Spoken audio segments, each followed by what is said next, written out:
Hey everybody, welcome to this month's live Q&A for all members to the YouTube channel. Quick shout out to all the new members. I see you guys joining up and I just want to say welcome. If you are super brand new to this channel, I'm Erin. I run a website, erinbooth.com, where I have a membership for virtual assistants as well as courses and group coaching for VAs as well. So this month we're tackling affordable, aka cheap and or free social media scheduling tools. And this question actually comes directly from one of our own members, Monica. So shout out to Monica. Thank you so much for this question. I'm so glad you asked it. And I know that you are working with a new client who needs social media management or social media maintenance. And so I do appreciate you asking this question. So this quick note that for any channel members who are tuning in at any time, if you have any questions specific to your business or your client work or your personal business or business development, leave me a comment on the community tab under YouTube and I'll be able to either do a whole presentation for you or come to the live sessions like we are doing now and ask your questions in the chat so that I can discuss these things with you about your business directly. Okay, so Monica, I'm very excited to talk about this. And for anyone tuning in today, the best thing about social media scheduling tools is that you can not only use these tools for your clients, but you can use them for your own business as well. So first things first, who pays for tools? And this is my most favorite question to tackle before we even talk about options. And it's general rule of thumb is this. If your client dictates that you need a tool to use for their business, or your client has hired you for a service like social media management, typically they would then pay for a tool like a social media scheduler.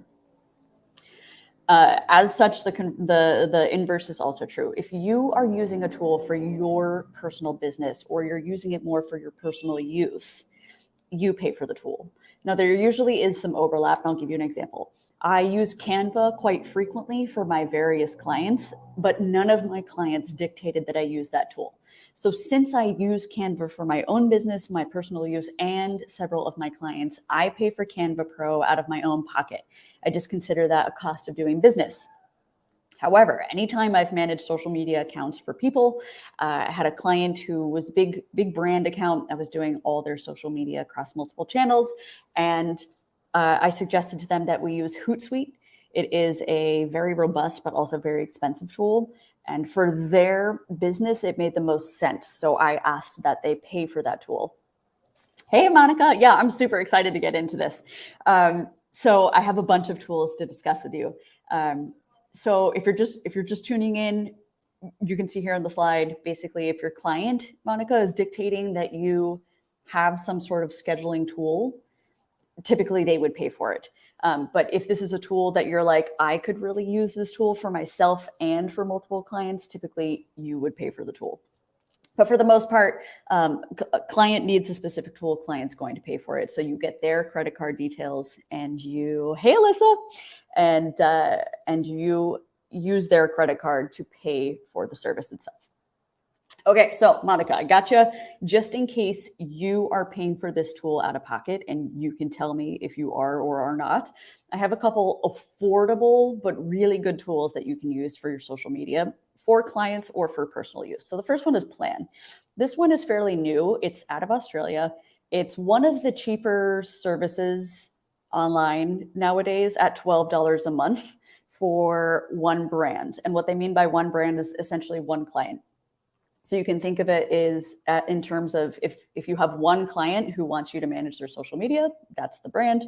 And yeah, Plan has blown me away for a variety of reasons, not just because it's only $12 a month, but also because it's one of the few that, this is for your personal use. Great, I'm glad you told me that. So Plan might be one that you really want to look into, particularly if you're using it for more visuals. So if you find yourself doing more Instagram Reels, more TikToks, more Pinterest, more Facebook, this might be the tool for you. Personally, I think Plan is great for short videos. If you are doing more of like LinkedIn, Facebook, Twitter, I have some other suggestions for you, which we will get into. But this one is great for videos. Also, Plan has really jumped into the AI game like so many different companies are nowadays. But Plan so far has, I think, the best AI generator in terms of post ideas, captions, hashtags. It even suggests related images for you. So if you're, hello, I'm so glad that everybody is joining today. So yeah, Plan is also great too, because you can link to royalty-free images and videos. And so if you're creating something in the moment as well, and you don't want to go to Pexels, for videos and look up royalty-free videos, Plan, like I said, Plan is a great visual tool. The downside is there's no free trial and no free plan. So you can always sign up for a month. $12 won't break your bank, and play around to see if you like it or not. But I do prefer when there are free trials. So $12 a month gets you limited use, but if you're using it for a free, your personal account, that might be a good one to use. Metricool, I have used this one before, and it is robust. I do like it, particularly because it has incredible analytics. So one of the best things that you can do for your personal use or your clients' use, if you're ever managing or maintaining some of your clients' social media accounts, is that you need data. You're a LinkedIn and IG type of gal. I love it. Okay, so I'm glad you said that, because let me go back, because Plan does do LinkedIn. Yeah, never mind. I was going to say something different. So Metricool could be for you. Anyway, Metricool could be for you because, again, you can link up to so many different accounts. So Instagram and LinkedIn are both connected on this particular one. There is a free plan with limited use. The free plan is still super robust. I have a free plan for Metricool, and it's more than enough for me to analyze my YouTube and my Twitter. So the best thing about Metricool for sure is analytics. So like I said, whatever you're doing for yourself or for your clients, you're going to need data. You're going to need a lot of data to figure out what content is working, what's not. If you find that your data is giving you any indication that people are not watching, not interested, maybe you're posting at the wrong time, Metricool will do things like tell you when your audience is online, when they're most likely to see your posts, et cetera, et cetera. So Metricool is good. I will say the only thing that I don't love about Metricool, and this is just a personal note, is that it looks funky. I don't think it's as aesthetically pleasing as other accounts. Plan is very pretty. Buffer, another one we're going to cover, is very pretty. That's just I know it sounds so silly, but I do recommend that for whatever tool you end up using for your own business, that the most important thing about it is that even though I can give you suggestions and preferences until I'm blue in the face, you have to choose a tool that makes sense to you, makes sense to your brain, that you actually like to use, because that's the only way you're going to maintain a good habit of posting things and checking analytics. So just a quick shout out to Metricool, though. They have a very generous free account. You can post 50 posts across a variety of channels a month for free. So I think Metricool has one of the most generous free accounts nowadays, in that I know of myself, I post things like once a week. So I'm nowhere near 50 posts a month. So Metricool is another good one you may want to check out for their free account. Buffer is another good one if you want to use it for free. They actually truly do have one of the cheaper channels, by the way. It's $6, basically $6 a month, if you want to have access to analytics and engagement reports. Buffer's great. I used to be a Buffer user about a decade ago, and then I started using a different tool, and now I'm back to Buffer again. So I am platform agnostic in that I have no hesitancy jumping around from platform to platform depending on my needs. So Buffer's cool and might be a good one for you, Monica, if you are particularly just using 2 channels, I'll say. So I think Buffer is great if you have fewer channels. So you could get away with a free account for sure if you were linking it to Instagram and you were linking it to LinkedIn. Buffer is also very visually pleasing. It's very simple. It's very minimal. There's a very easy calendar view so that if you're setting up social media posts, you just look at a calendar and it gives you this nice overview of what is going out when. Super simple. The downside is, of course, no analytics or engagement. If that's not an issue right now, I say go for the free account just to get into the habit of posting regularly. And the other nice thing I like about Buffer is they have this new extension. So the extension, if you're using Chrome or Opera or whatever kind of server, you can install the Buffer extension. And then what it does is that if you are perusing the interwebs and you see an interesting image or a article or a profile or anything you come across online that you think would be a good idea for you to either replicate or do a video about or a post about, you click the extension and it basically saves it. It like is a coupon clipper. It clips the picture or whatever it is that you're clicking on and it puts it into this idea vault so that the next time you log into your Buffer account, you have this tab full of different ideas that you've come across on the internet. And then you can easily be like, you know what, that picture I clicked on the other day, I'm going to turn that into a LinkedIn post. So you click on the photo and then Buffer guides you to be like, what's your title? What's the post about? And you can actually do all sorts of things right inside Buffer and then post that to your social medias. So I'm back on the Buffer train, and it's because of this extension. Super simple, and it's a great way to collate a lot of different ideas from different parts of the internet land. So free is good. And if you find yourself, Monica, ever going into brand management for clients, the essentials or even the team, all good options, probably one of the cheaper price points online. This is a free-ish. I did want to point out to everybody that Canva Pro, you have to have a pro account for this. It's about $119 per year.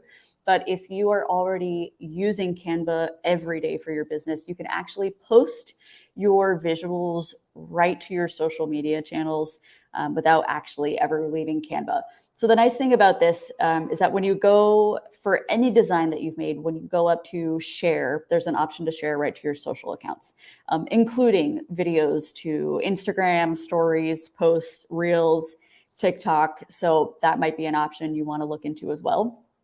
The reason that I actually think this is a really cool feature is because on Canva Pro, you also have the option to resize things. So I'll give you an example. I could be making a video for Twitter that's, a certain inches by inches or pixels by pixels, and I can post that right to my Twitter account, including a caption. I can also schedule it. I don't know if you can see this button down here, but schedule to publish later. So I can either publish a visual now or schedule it also using a calendar view.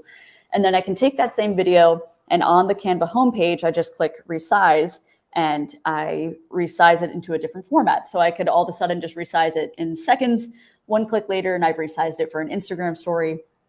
And then I simply post that right from the share on Canva as well. So also a very easy, very visual tool and kind of a cool way to schedule those things. But again, if you're not using Pro, these schedule options are not available to you, particularly the scheduling posts for later. So just wanted to throw that out there. And then if you ever are doing something for free, you can always post directly to platforms. So every single platform has their own scheduling tool. So if you are either not ready to bite the bullet, don't want to pay, or you haven't quite found a specific social media that's right for you, you can always post directly. All platforms have native scheduling tools. Let me see if I have nope, do not have a picture for you, but LinkedIn has its own native scheduling tool. Twitter, Facebook, I believe TikTok for business, and I believe Instagram. And if you know what, Monica, tell me if I'm wrong about Instagram having a scheduler. But everybody has their own schedule. And when you're using the platform, since it's native to the platform, it's easy to use. It's free, completely free. The downside, of course, is that this is the most consuming method. You can't do it from all in one place. You have to actually physically upload different videos and items to their own native platforms. And but the major pro for me is that all these platforms also have analytics. So very easy to check what's working, what's not. My favorite tool, by the way, sorry, my LinkedIn, my own YouTube timed out on me. Okay, I'm back. Hopefully you guys can see me. So my favorite tool to use, I like Plan a lot for the short videos. I like it for its simplicity. I love Buffer for its simplicity and its new extension feature. And then I've definitely been known to schedule directly on social channels if I am maybe doing something for my mobile phone, or I just have to do something real quick in the moment. I tend to be on Twitter and thinking through like tweets or tweet threads, and I have a bad habit of scheduling right there from the posts from the native Twitter platform. So those are my preferences, and yeah, I think. Yeah, so I do, like I said, I'm not platform agnostic. I have a bad habit of jumping around. So Monica, do you have any questions about, or tell me, I guess, a little more about where your question came from? Because I'd love to know what you were thinking about or what tools you've been using so far, or if you have any interest in doing any sort of brand stuff for your own clients. And for anybody else who's tuning in today, this was a short presentation on some of the schedulers that you can use. Yeah, Native, hey there. Native is good. And I used to use Later as well. And then I kind of fell off the Later bandwagon. I'm not sure why. It's got to be really tough for these businesses because they're all very similar. But I'm very much into this new extension that Buffer is offering. And I'm also kind of interested to see how, ChatGPT and how their plugins change how we all use social media, because there's just so much. There's just so much. This is totally unrelated, but just this morning I started using Opera, which I usually am a Chrome user, but Opera came out with this new tool of its own. Of course, everybody wants their own proprietary AI. So I was like, well, let's just try it and see how it goes. And it basically is like a lighter version of ChatGPT. But the craziest thing about it is that in the upper right-hand corner of the browser, it has a button that says AI prompts. And no matter what you're doing, like I could be reading someone's LinkedIn post, and if I just click that button, AI prompt, it will literally be like, you can click on options like shorten, what's the main point, key takeaways, create a tweet. So you just hit one button and it reads through someone's LinkedIn profile and then it creates tweets for you. I'm like, this is crazy.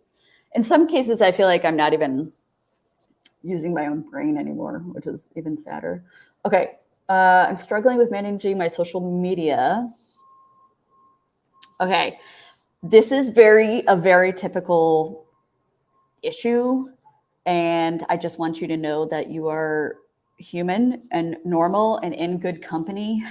And I'm curious to know if any other viewers are also struggling with consistency or finding things to post. Even though I have been doing this for a decade, I still go through ebbs and flows. I go through periods of time where I feel very creative and I have lots of things to post. I set everything up to go out for the next 2 weeks. And then 2 weeks goes by and I realize that I have nothing and I'm playing catch up again. Yes, Danielle, that's a great tip. Put time in your calendar and stick to it. That's a great tip. In fact, I'm a big fan of batch filming, batch scheduling, and also time blocking in calendars. You're an organic poster. I love that. I would like to pretend to be an organic poster, but I am not. It's a real, I'm a little like Monica. It's actually a real struggle for me. And it's because I struggle so much with consistency. Something that has helped me immensely is repurposing old content. It does take a little bit of time, but what I've ended up doing, because I have 10 years worth of content that, 10 years ago, I could have been posting about setting rates for clients. And, in the last decade, I have refined how I talk about certain things. I have pivoted, I have changed certain models, but I can still go back to old posts that I've talked about, or old blog posts or LinkedIn posts or old videos that I've made. And I can take out the key takeaways or a short idea or maybe one main point that I made and either cut that video down or turn that old blog post into a new post. So repurposing is a great idea. Alyssa has a fantastic idea too, ChatGPT. Yes, I like to joke to myself that I use a combo of ChatGPT and Bard from Google constantly. ChatGPT, I still think comes out on top. It's a little more technical, but Bard is very conversational. And so it's really good to, and Monica, let me know if you're using this as well, but ChatGPT, like Alyssa said, is really great for brainstorming. I don't necessarily think it can write content that we don't change because it's a little vague, it's a little general, or maybe the verbiage doesn't quite reflect your personality or your style, but it's a fantastic brainstorming buddy. So you can, tell it what you're working on, tell it the kind of audience that you're trying to reach, tell it what type of content you're trying to make, or you can even be like, hey, ChatGPT, I'm a VA. I'm trying to share, stuff about business and give me 10 tweet ideas, and it will come up with stuff. Brainstorming is fantastic. It's probably one of my favorite things to use it for. So the consistency and maintenance is key. Something that I didn't mention, but I would be silly if I didn't, is that I think one of the best things to do for social media for our own businesses is find a posting cadence that works well for you. Because ultimately, if there's anything I've learned in the last decade of doing this, it's that consistency, like quality is necessary, but consistency is key. And more is not always better. If you think, okay, I'll just give you an example. I thought once upon a time that posting 3 videos on LinkedIn a week, on YouTube a week was the way I was going to go because I wanted to grow my audience quickly. And even though I did see the benefits of audience growth, I realized early on that was not a cadence that I could maintain. So I've actually had to go winnow back and go back to 1 video a week, just because with my clients and with my personal life and with all the work that I'm doing on the side, 1 video a week is pretty much the only way that I can be consistent and still maintain a high quality. So for anybody out there who's struggling, if you are struggling to find a cadence, start with 1 post every Tuesday on LinkedIn. Start with 1 video on Instagram a week. And as you come up with more content ideas, or you start coming up with like a library of content ideas or a list of just things you want to talk about, if you find that you have more time, then eventually move into that time. And you can do that by, again, batch filming every Monday, carve out 9 a.m. to noon where you just film a whole bunch of stuff every week and then post. But I think consistency is good. Just start with once a week.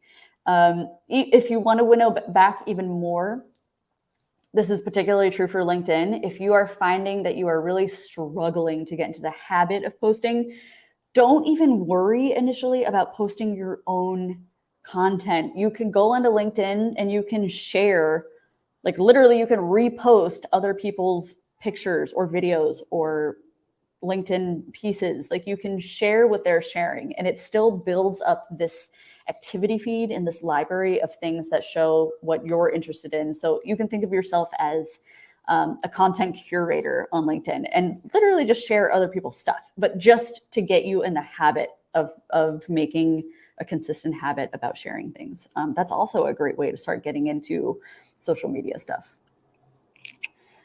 Yeah, time blocking is great. And Danielle, I think the best time to be consistent. Yeah. Yep. Oh, I'm leery of using AI too much because I feel like I'm dependent on it. 100%. I actually posted a meme the other day where it was a picture of a guy looking in the mirror and he was like, "You are an adult. You don't need ChatGPT to write an email." And I was like, this is how I feel already. And ChatGPT was like just released in the last 6 months. So yeah, it's an interesting world out there. I'm kind of excited to see where everything goes because I feel like we're at this precipice of like insanity. I don't know if you guys saw this, but just the other day I posted a YouTube video of something that I made in Canva with a voiceover of my voice, but I wasn't even speaking. There's a tool out there that actually clones your voice. It is scary how much it sounds like me. So I was like, okay, so I made this whole video with a voiceover where I didn't even actually have to get on camera. I just typed out the script and then I uploaded the voice to the video. And so it's scary what we can make nowadays. Yeah, you guys all have great ideas too for posting stuff. And I'm just curious to know if anybody else has had success with posting and consistency. I'm curious if anybody else is struggling with posting cadence. That's funny. It's a little scary. It even translates into a variety of different languages.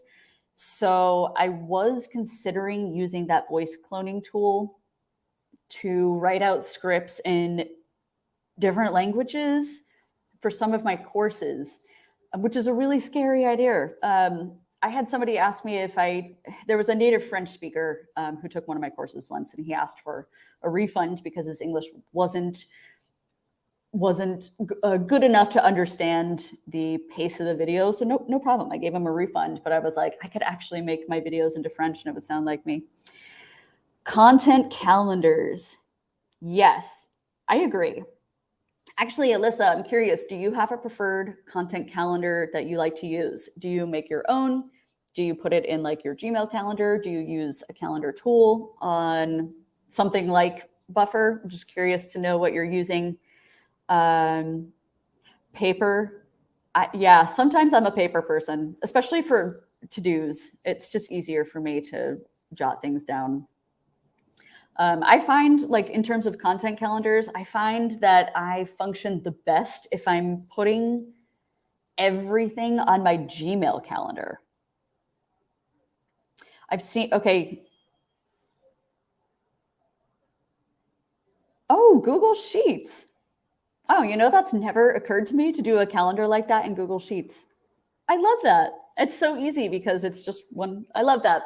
And I love that too, because it just shows how many different ways there are to get to the same place and to get the same things done. So paperless Google calendars, Google Sheets, I love that all.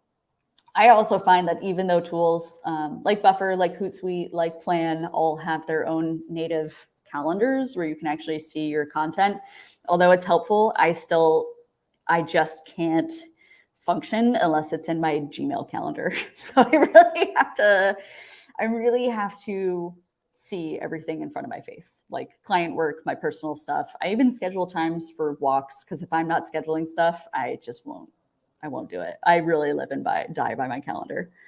I love that.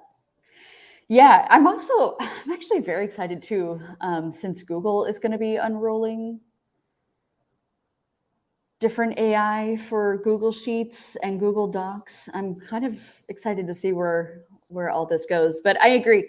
In terms of anybody watching, you always have to find whatever works for you because that's the most important thing. You have to find your favorite tools. You have to find the cadence that works for you, and you have to find the thing that makes the most sense to you. Absolutely. Absolutely. So does anybody have any questions pertaining to their business that's unrelated to social media schedulers?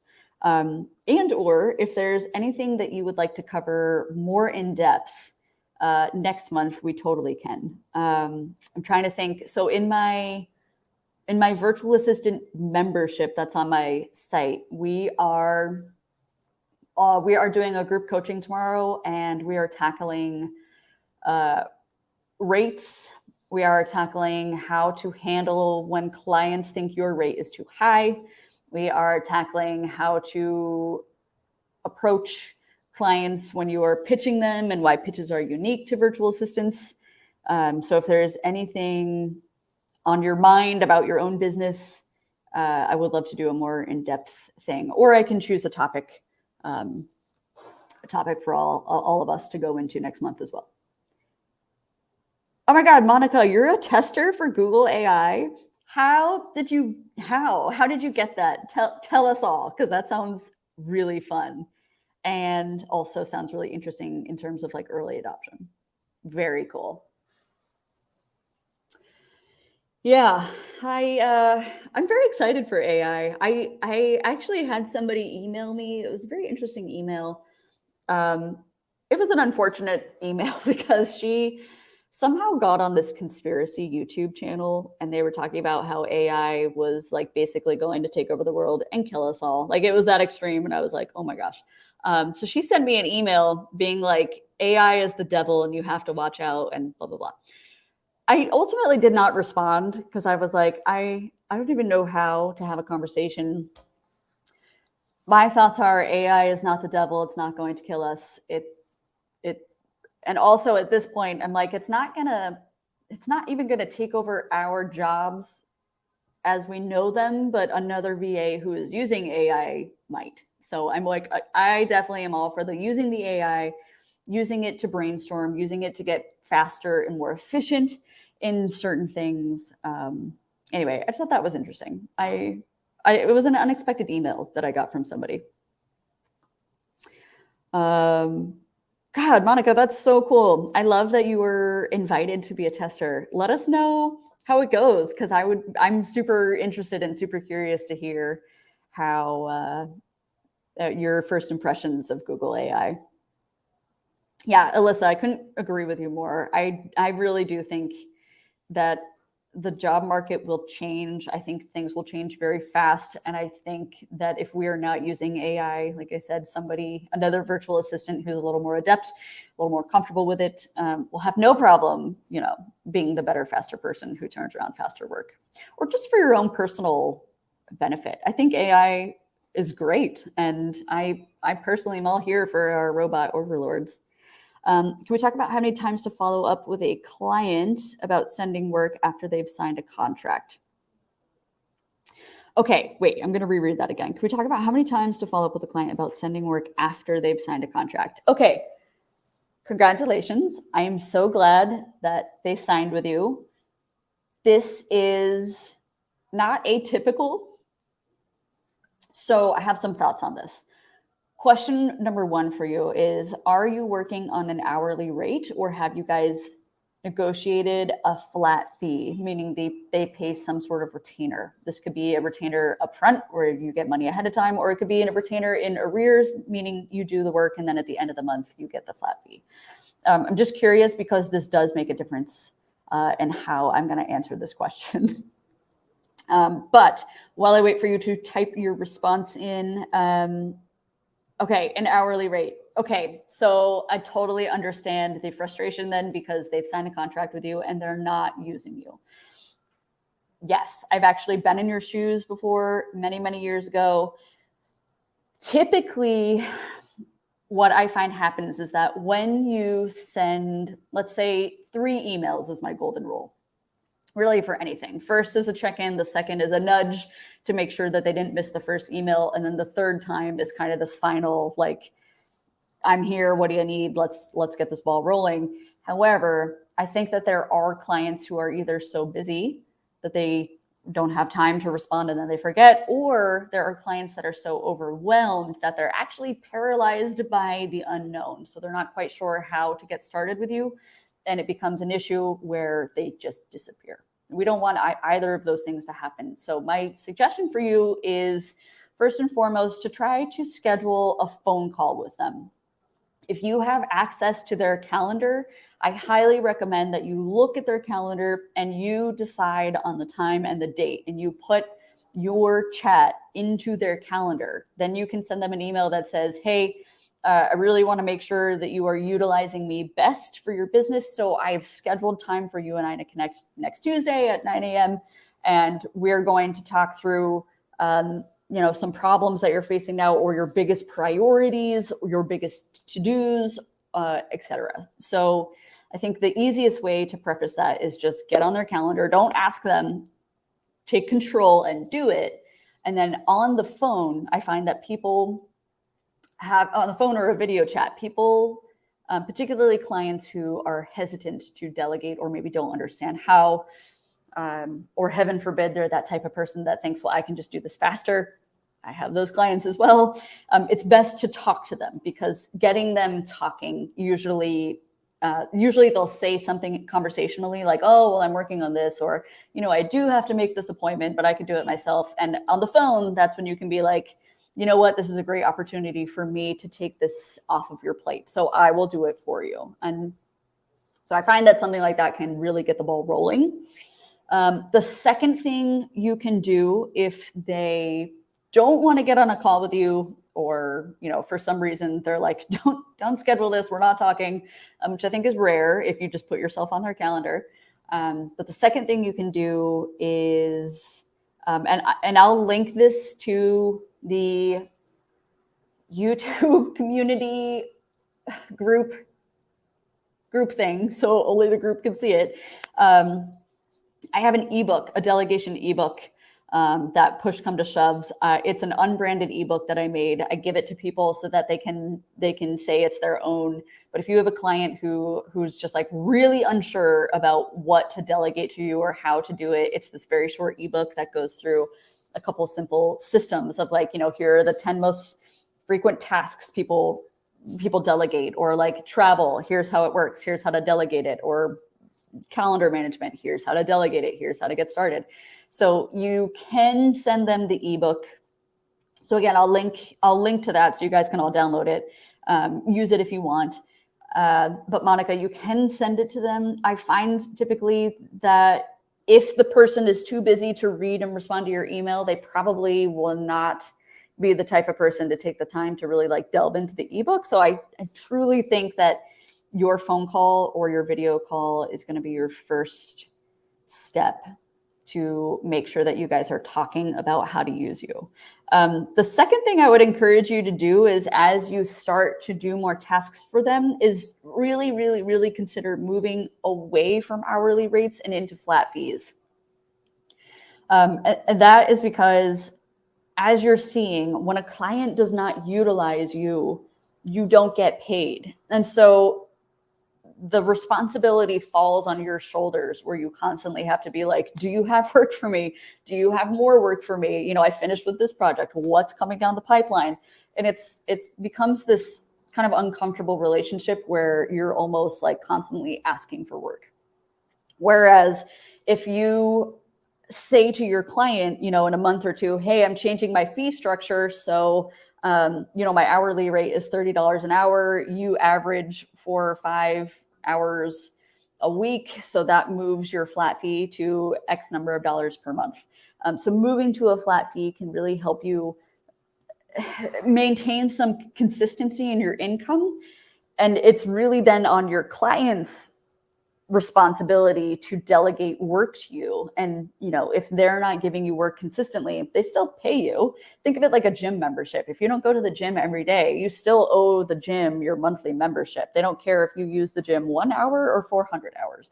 So as a VA, you're kind of the same way. You're providing a service, but it really doesn't matter if your client gives you 1 task or 10 tasks for the week. So that might be something that you want to consider. I understand why people start with hourly rates to start, but I always, always, always encourage people to move to flat rates if it makes sense for your business.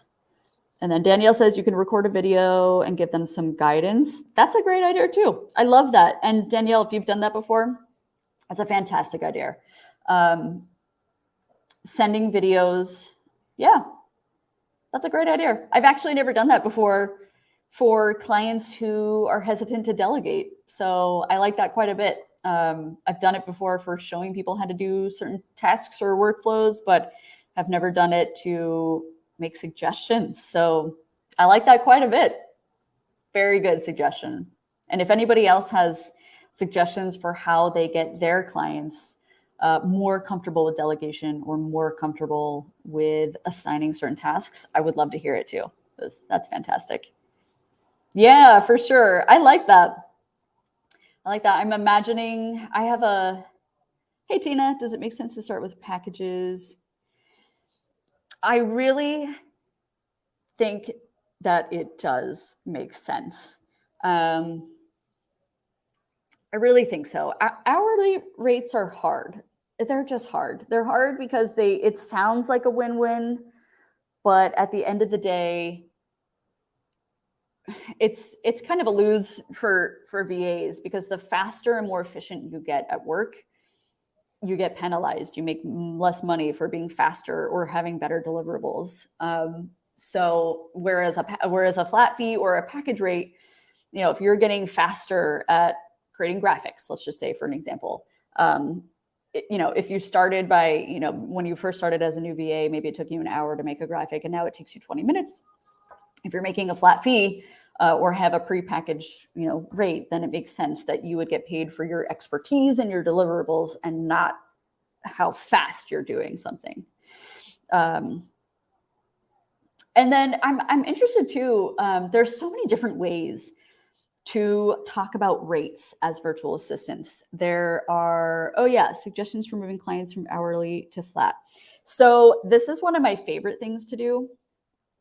I find, this is just my opinion, clients ultimately do not want an over explanation of what you're doing in your business and why you're making changes. Ultimately, clients who are busy people just want to know the final bottom line, which is how much money they owe you. So here is how I initially made the switch and how I kept it easy breezy. I actually don't offer packages in the way that many other VAs do it. So you might go to another VA site and see, you might see somebody's package on their website that says like 10 hours for $400, 20 hours for $800, whatever it is. I was initially going to do that in my business. And then I realized that the hours that I was envisioning of capping people at, like 20 hours, 30 hours, was actually a lot lower than what clients thought they wanted. I'll give you an example. I was talking to one of my very first clients who I'm still with now. And I was thinking, excuse me, his name is Mike. I was thinking, Mike realistically is going to need 20 to 30 hours a month of service. At my hourly rate at the time, that was like $1,200, whatever it was. I was ready to suggest like, okay, Mike, like let's do 30 hours. We got on the phone, we're talking about how I was moving away from hourly to a flat fee. And I said to him, how many hours of service do you think you need? And he was like, probably 60. He was really high estimate. So I agreed. I was like, okay, let's do 60 hours. And he only ended up using on average about 30 hours a month, every single month. And even though he knew he was using fewer hours than he hired me for, he has maintained his 60 hours a month we're going on 8 years together, and he never comes anywhere near 60 hours. So that was a light bulb moment for me where I thought maybe I shouldn't limit clients by suggesting that they get pigeonholed into a 10-hour or a 20-hour. What I do now is I keep it very casual. When I talk to new clients on the phone, I say, how many hours of service do you think you'll need? They usually say something to me like, well, I want XYZ services. I'm estimating it's going to take maybe a couple hours a week.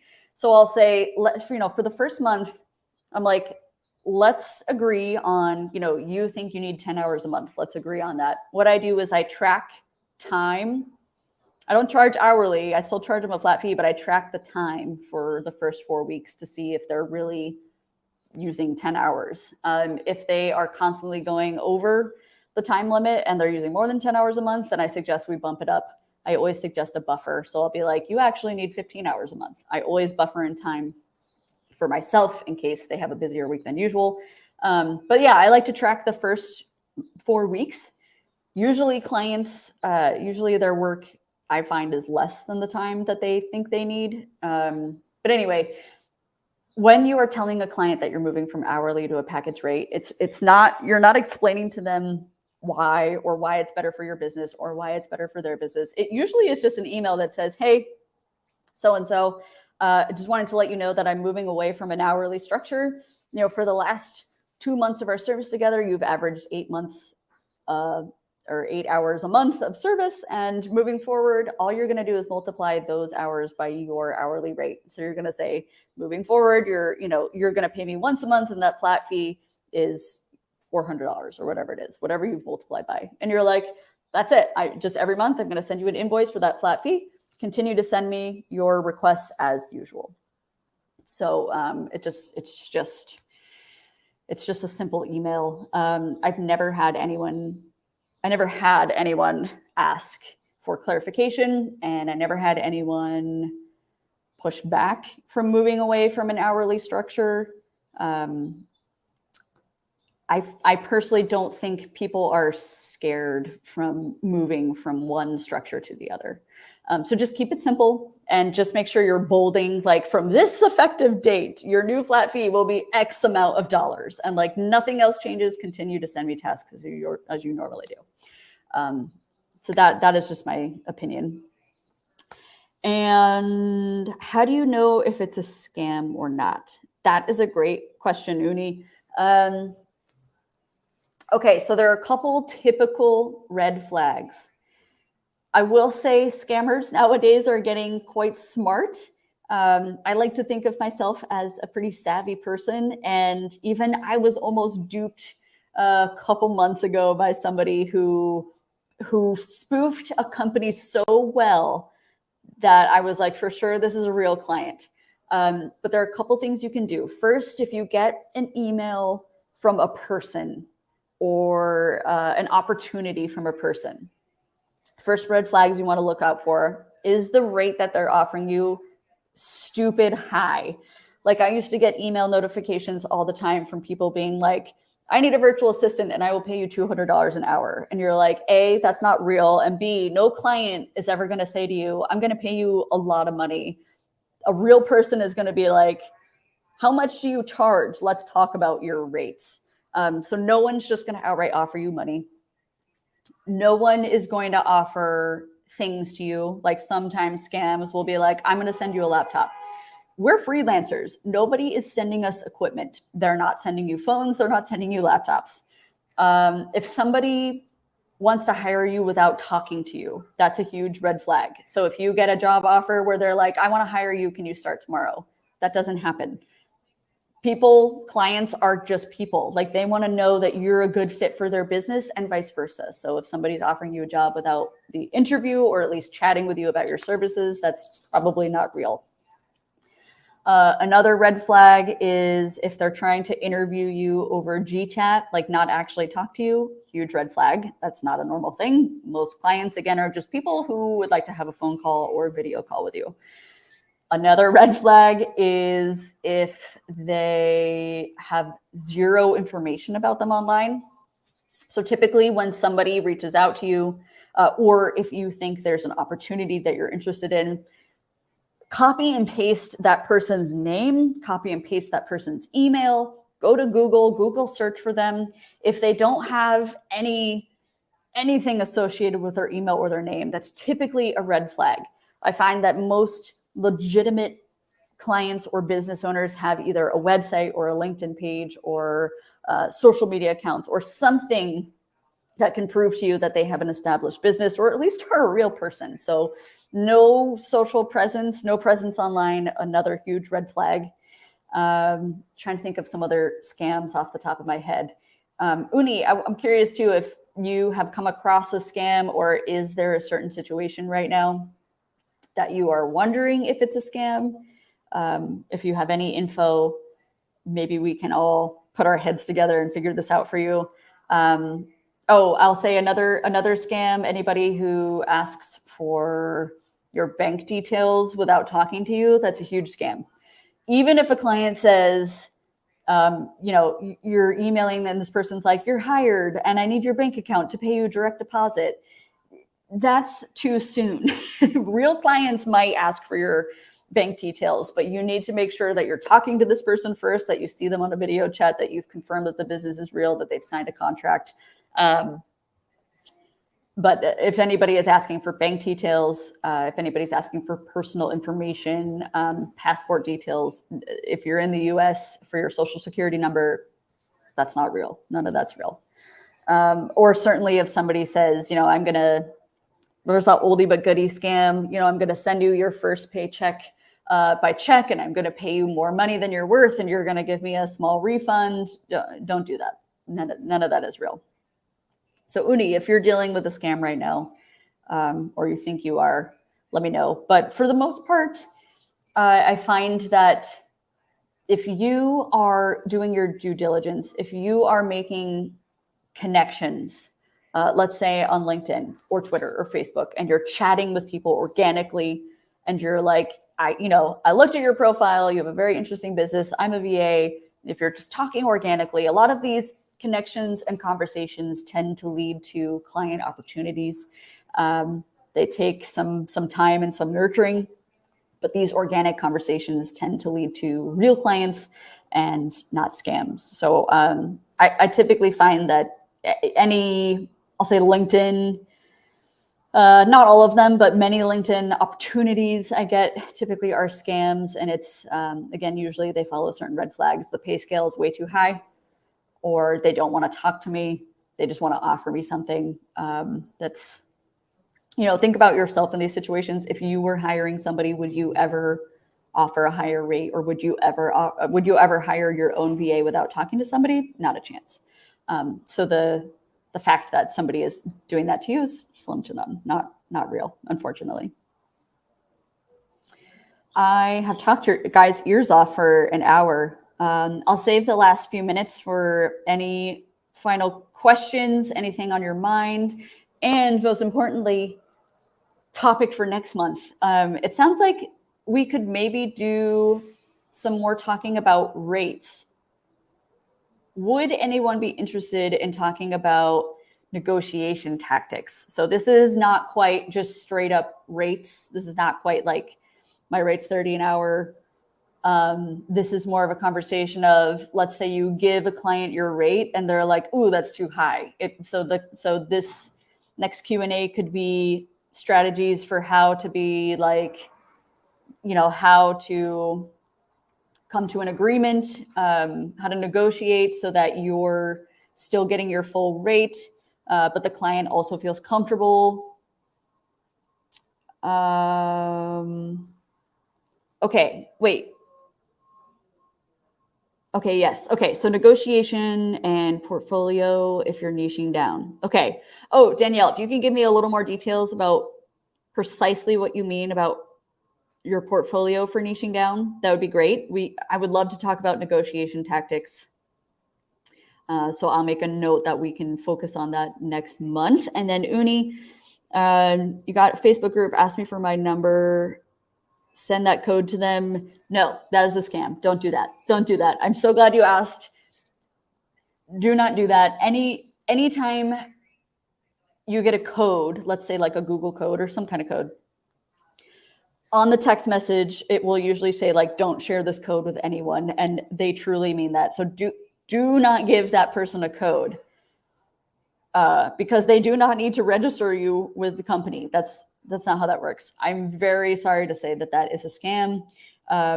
You do not want to give this person access to your number, your phone, your email. So I'm so sorry to tell you that that is a scam. And I'm terribly sorry that they are doing that to you. So yeah, negotiations and niching down. Happy to talk about those things. and connecting with the right people. Yeah, totally. We have a lot to cover. Does it make sense to specialize in email marketing? Tina, I think that's a great specialty skill. I think that's something that a fair amount of clients are willing to pay for and use. Typically, that comes in the form of solopreneurs like you and I, small businesses who are selling services or products and have a large email list. That is definitely something that you could specialize in and charge some more premium rates. Yes. Perhaps I should say the best pieces to have, listing your tech stack examples. Okay, I see what you're going with. Okay, so we actually have a lot of topics that we want to talk about, which is great. I think it makes the most sense to break these. Yeah, expanding your network. I recently got my sister-in-law to start training as a VA and she wants to work with me. Okay, that's great. We have a lot to talk about. So I'm trying to think of how to break this down because they're almost different topics, but maybe I could dedicate like 10 minutes to each topic next month and we can talk about expanding your network, presenting your portfolio. Yeah, it'll definitely give us some topics for the next few months. Yeah, that'd be great. I will take all of your suggestions and I will make deep dive presentations on them. So this should be fun. And these are actually all topics that we're talking about in my membership too. So this very much makes sense and it's all very much aligned. Okay. Thank you guys. So I've officially hit 1 hour of talking your ears off. Thank you so much. I do have some videos, but the best thing about doing these live is that when you guys give me topics, I feel like I can go a little more in depth because I know I'm talking to one specific person with a specific question. So it definitely helps versus YouTube where I feel like I'm talking to like 100 people. So this is great. So I will take notes of the things that you guys want to talk about and keep sending me your questions, that community tab. If and when something comes up in the moment, for example, if you think that you are maybe getting scammed, leave a comment on the community tab. I'll see that and I'll be able to do some more digging for you guys. So thank you so much for tuning in. This video, of course, is going to live on YouTube forever. So if you want to come back and watch it again and again, you absolutely can. And yeah, thank you so much, everyone. I love to see you guys. I love to chat with you guys. You guys all have brilliant ideas and you guys all have really good gut instincts. So everybody is going to be amazing because you are beautiful, authentic, passionate people. And that is like 90% of what makes a successful VA is if you can connect with people on a human to human emotional level and be like, I am passionate about your business and I am the partner for you. So I'm super excited for all of you guys. And happy Memorial Day weekend. As Danielle said, if you are in the US, it is a holiday on Monday. I hope you have a great long weekend.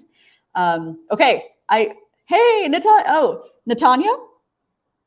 Beautiful name. My wife's name is Tanya, so it's very close. All right, guys. I will see you on next month's live. I will also post in the next few weeks some dates or some times that we can all connect to make sure that they work best for you guys. And of course, if you can't join live, these live on YouTube. Yeah, Uni, yeah, do not reply to this person, unfortunately. I'm so sorry that is a scam. So just be wary of anyone sending you codes and looking for access for codes as well. All right, guys, thank you. And I will see you next month. Bye.